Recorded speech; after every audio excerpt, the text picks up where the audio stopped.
देश में कानूनों में बड़ा बदलाव की सिफारिश केंद्र सरकार ने की है।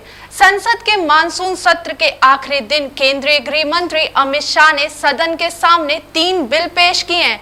इन बिलों में आईपीसी और सीआरपीसी की धाराओं में बदलाव की सिफारिश की गई है। साथ ही नया भारतीय न्याय संहिता का प्रस्ताव रखा गया। भारतीय न्याय संहिता लागू करने के बाद किन कानूनों में क्या बदलाव होगा, आइए इसे विस्तार से समझते हैं वरिष्ठ अधिवक्ता सत्येंद्र नाथ श्रीवास्तव जी से। कल लोकसभा में आईपीसी, सीआरपीसी और इंडियन एविडेंस एक्ट, इन तीनों एक्ट्स में आमूलचूल परिवर्तन करने के लिए बिल पेश किया गया और जो प्रस्तावित बिल है और उसमें क्या क्या चीज़ें की गई हैं उसके संबंध में जानकारी इस तरीके से आ रही है कि जो आईपीसी है, आईपीसी में लगभग 22 प्रावधानों को निरस्त किया जा रहा है। मतलब 22 प्रावधान रिपील हो रहे हैं, खत्म होंगे और उनके साथ साथ लगभग 175 ऐसे सेक्शंस हैं जिसमें अल्टरेशन, मॉडिफिकेशन होगा, मतलब उनमें बदलाव होगा। इसके साथ साथ जो टोटल धाराएं आएंगी, जो नई आईपीसी है उसमें जो टोटल धाराएं आएंगी वो 356 आ रही हैं।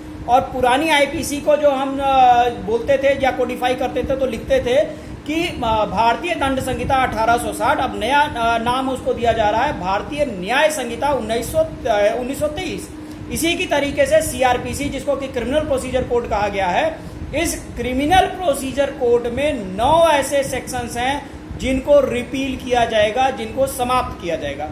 इसके साथ साथ 107 सेक्शंस में, टोटल 107 सेक्शंस में ऑल्टरेशन, मॉडिफिकेशन होगा और 533 कुल धाराएं इनमें आ जाएंगी। अब इसके बाद जो आपका इंडियन एविडेंस एक्ट आता है उसके लिए नाम जो दिया जाएगा वो भारतीय साक्ष्य विधेयक 1923 आएगा और इसमें लगभग 5 ऐसे मौजूदा प्रावधान हैं जिनको खत्म किया जाएगा। टोटल 23 प्रावधानों में अल्टरेशन होगा, मॉडिफिकेशन होगा और कुल 170 नई मतलब धाराएं बनेगी। अब ये चीज़ें कही जा रही हैं कि आखिर ये चेंजेस क्यों किए गए, मतलब आईपीसी, सीआरपीसी और इंडियन एविडेंस एक्ट में ऐसे चेंजेस क्यों किए गए।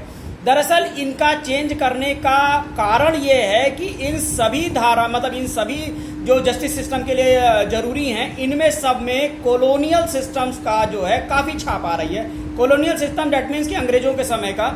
इसमें आपको प्रीवी काउंसिल मिल जाएगा, इसमें आपको हिज हाइनेस्टी मिल जाएगा, इसमें आपको लंदन स्क्वायर मिल जाएगा। इस तरीके से काफ़ी ऐसे शब्द हैं जिनका इस्तेमाल लंदन की जो आईपीसी चल रही है, मतलब इंग्लैंड की जो आईपीसी चल रही है उसमें आपको मिलता है। वही चीज़ें आपको जो है इंडियन आईपीसी में भी मिल जाता है। तो दैट मीन्स कि हम एक दास्तां से निकलना चाहते हैं और इसकी ज़रूरी है।